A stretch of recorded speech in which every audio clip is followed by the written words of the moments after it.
Why are you even in this house? You're like a parasite, living off of us here." As soon as the words left my mouth, my mother-in-law wasted no time throwing my belongings out of the window. I protested her irrational actions, asking, "What did you say? Don't you dare talk back to me. Can you pick my stuff up, please?" I pleaded. In response, my mother-in-law put a knife to my throat, paralyzing me with fear. "Get out, or this won't just be a game anymore." "I understand. If that's the case, I'll leave immediately," I replied. She gave me a week to vacate the premises, and I showed respect, though I couldn't suppress a hidden amusement beneath my straight face. Little did she know I was the one supporting this house. Despite the torment I endured living with my mother-in-law, the fear from earlier vanished. I thought, if you've got what it takes, then prove it. "I'll give you a week. I expect you to be out of here by then." Then she declared, "Thank you." I said, showing respect, though laughter lingered just beneath the surface, hoping she didn't notice. I believed my departure would bring peace to our home. Little did she know, leaving her in the family home, I moved to a high-rise apartment. Eventually, she would learn the truth, but by then, it would be too late. I am Valerie Reynolds, applying my past work experience while working from home. It had been 5 years since I married Justin, expecting a peaceful and happy life. However, life took an unexpected turn when Justin had a construction site accident, resulting in the loss of most of the use of his dominant arm. Grateful that he survived, I found myself in the hospital room, tears streaming down my face. My mother-in-law arrived, seemingly oblivious to my presence, rushing to Justin's side. She suggested he stay with her, and I was taken aback by the proposal. When she noticed my surprise, she coldly questioned, "What's wrong?" "Do you have a problem with that?" "No, it's not that. It's just a bit sudden. With my son like this, I can't leave everything up to you," I retorted, irritated by her words. Justin, however, expressed his trust in me, saying, "Valerie has been working hard all this time. That's why I trust her going forward." My mother-in-law, displeased, made an inaudible noise, but she couldn't sway my determination. "Well, anyway, come to the house as soon as you're discharged from the hospital." "Of course you're invited, Valerie. That goes without saying." I could predict what would happen if everything were left up to my mother-in-law. "By the way, Valerie, I'm leaving all the moving arrangements to you." "Everything? That's a bit much," my husband chimed in. "It's too much for one person to handle alone. Mom, please help her out." I hoped he would insist more strongly, but it seemed my mother-in-law had no intention of helping and ignored my husband's words. "I have my own things to do. You know," she smirked at me, unnoticed by my husband. It felt ominous, and so began our life living with my mother-in-law. A month later, my husband was discharged from the hospital, and I was busy with the move, leaving the task of picking him up to my mother-in-law. She came to me and said, "Aren't you done yet? I told you today was Justin's discharge day, and yet you didn't even come to pick him up." "But that's because, you see, Justin—" I started, but my husband interrupted. "Just like I said, right. This person only thinks about herself." My mother-in-law's intention was clear. She was trying to make me look bad in front of my husband. I decided not to take her obvious bait. Looking at my husband, he had a warm and understanding look in his eyes. "Come on, Mom, stop this. It's unsightly. I'm doing this for your sake." "Well, no one asked you to." The sight of my mother-in-law running after my husband was comically pathetic. When she noticed, she glared at me with an evil expression. Not that her glare meant anything to me. "Justin, you can just take it easy and relax at home from now on," I suggested. "That's impossible." "My right hand might not work, But I don't want to be a burden on Valerie, he replied. I can understand that, but you've just been discharged from the hospital. Still, I can be satisfied if I don't do something. Justin was adamant, and initially, I had hoped he would take some time to relax. But seeing his determination, I decided to respect his wishes. Doing everything at once might be too much, so how about starting with some light cleaning? It could be good for rehabilitation. That's a good idea. I don't know if this hand will ever fully recover, but it's better than doing nothing. But on one condition, don't overdo it. Got it. I wouldn't want to be scolded. It's scary to make you angry.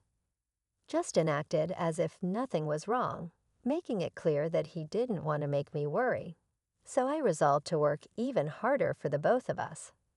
However, I had forgotten about one person who would interfere. Valerie, wait a minute. What's the matter? Why is Justin cleaning?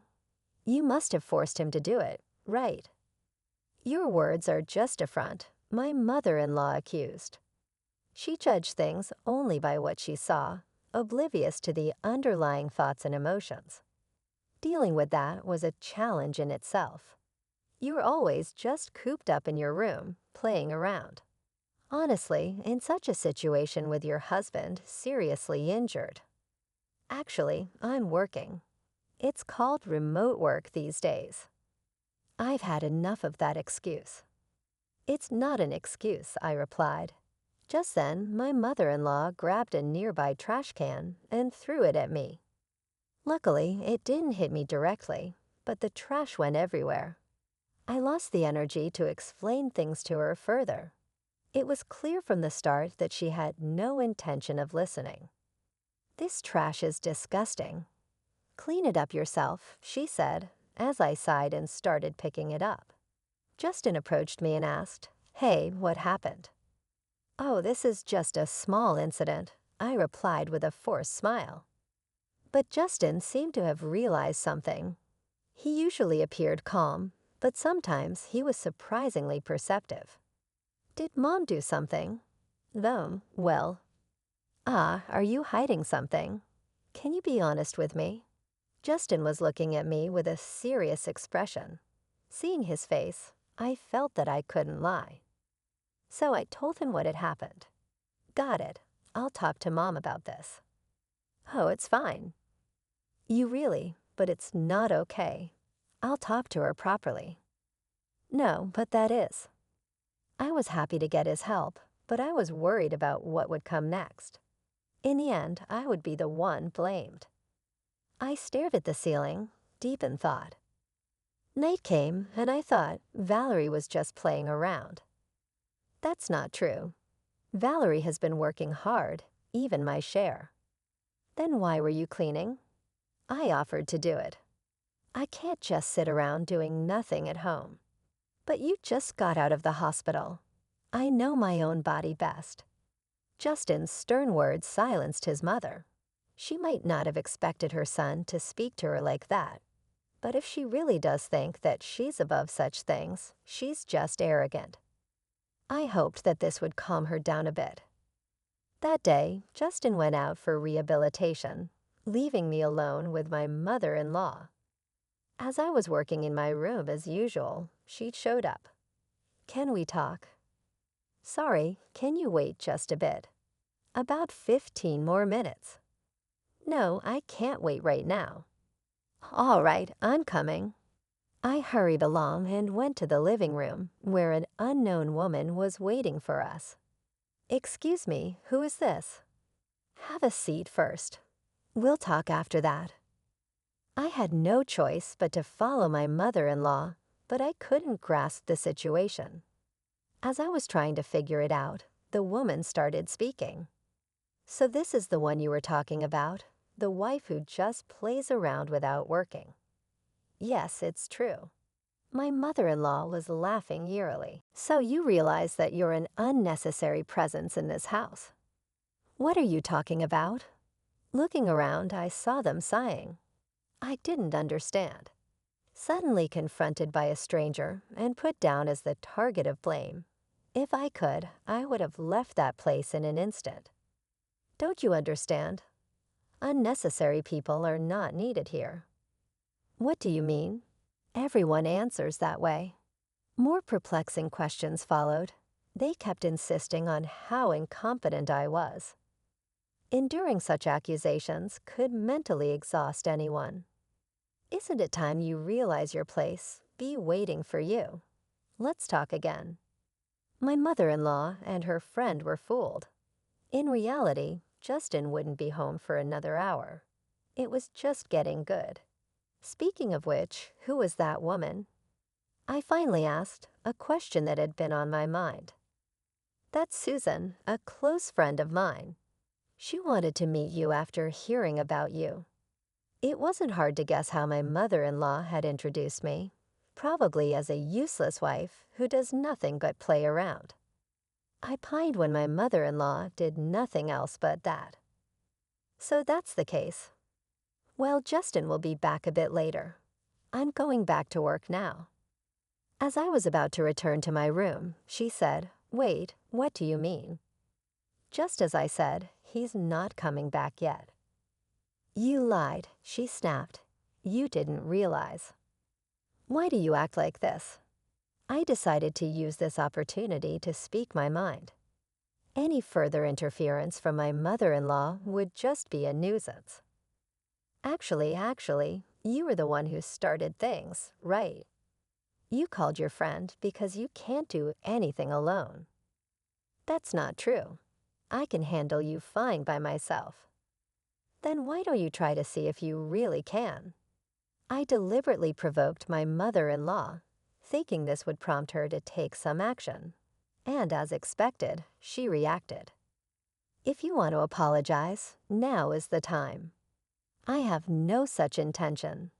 At that, my mother-in-law exploded in anger, grabbing a nearby vase and throwing it at me, similar to how she had previously thrown the trash can. I had anticipated it and easily dodged, even showing a provocative smile. "Hello, I'm home."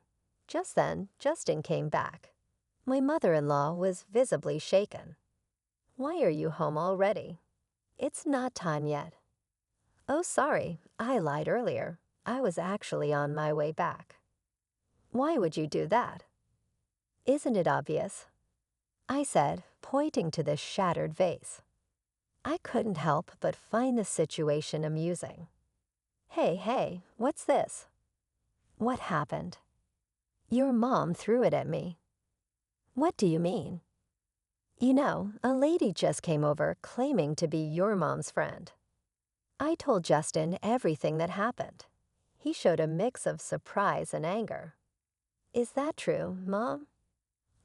Well, so it's true then. Why would you do that?" "I didn't mean to." Watching my mother-in-law being scolded, I felt a sense of retribution for all the hardships I had endured. Well, I have something to do, so okay. I ignored my mother-in-law's words and returned to my room, thinking this would end her bullying. I truly believed it. After that, calm days continued for a while, but having stayed up all night, I had dozed off past noon. "Sorry to wake you, but can you come here for a moment?" "Okay, sure." Justin seemed unusually serious. My mother-in-law was there in the living room. "What's going on?" "Look at this." I looked at the table to find a disassembled plastic model scattered about. It was one of Justin's hobbies, and he had treasured it. When I came home, it was like this. Do you know anything about it? No, I have no clue.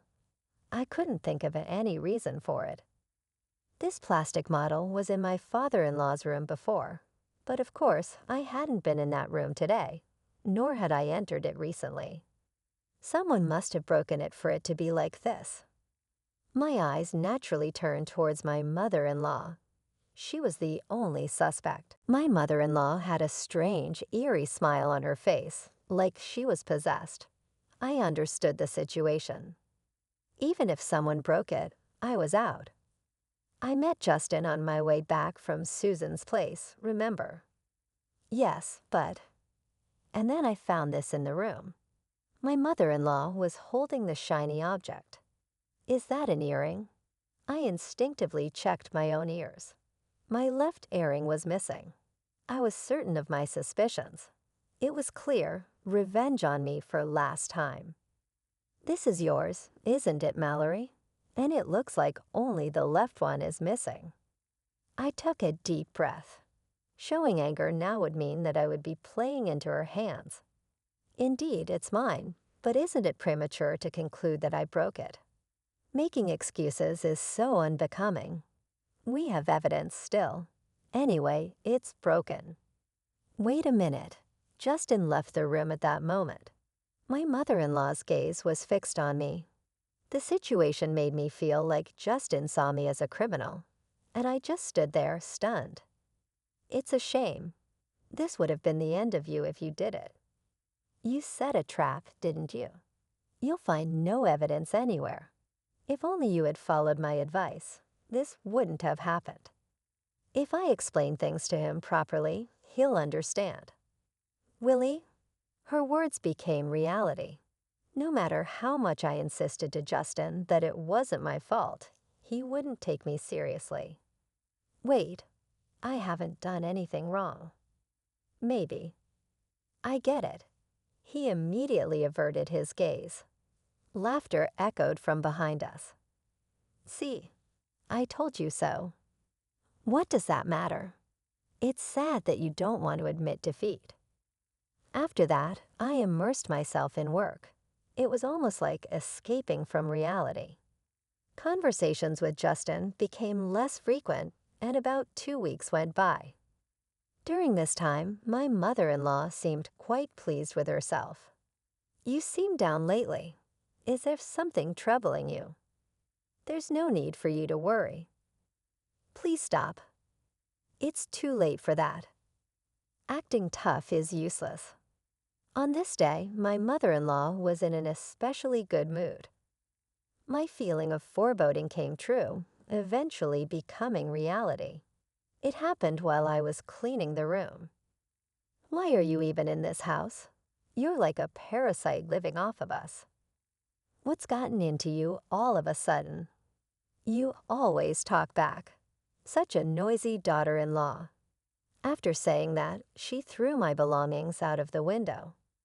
What are you doing? I protested her insane actions, questioning what had gotten into her. You're too noisy, always talking back. Can you pick my stuff up, please? I said, hoping for some reason to prevail. But as I said that, my mother-in-law put a knife to my throat. I was frozen in fear, unable to move. It's better if you stay still.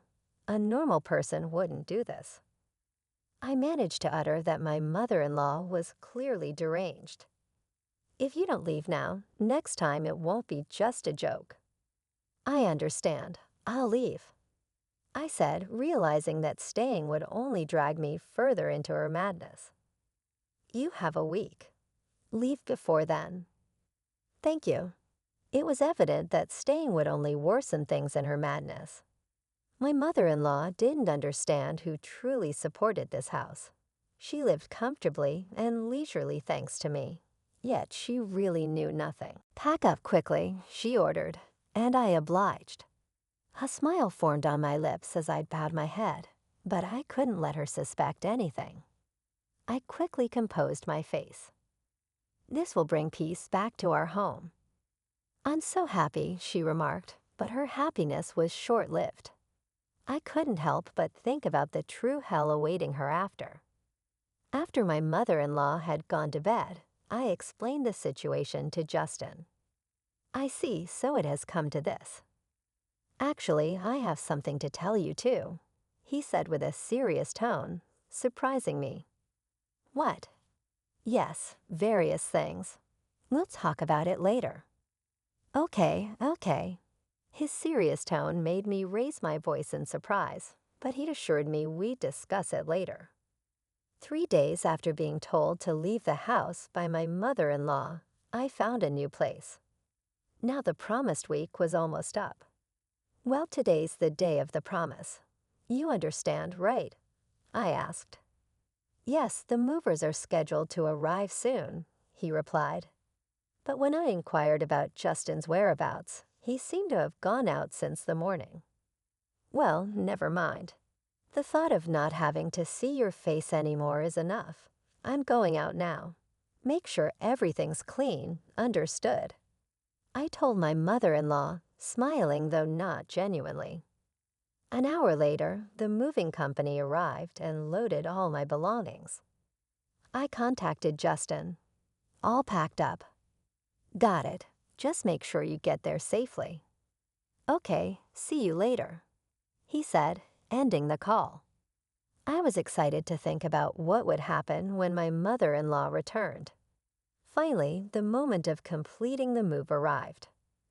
What have you done? Justin's belongings are nowhere to be found, my mother-in-law exclaimed. Of course, we moved out together. No way. Do you want to check with him? I got out my phone, set it to speaker, and handed it to my mother-in-law, who still couldn't grasp the situation. Justin confirmed the plan, leaving my mother-in-law bewildered. This was my plan all along. Mom, I admitted. Justin, what's happening? She pleaded. Actually, about the model kit incident, we know that you did it, Justin declared, putting an end to her denials. There's no way Valerie would do such a thing, he added, defending me. Why do you think that? Because it was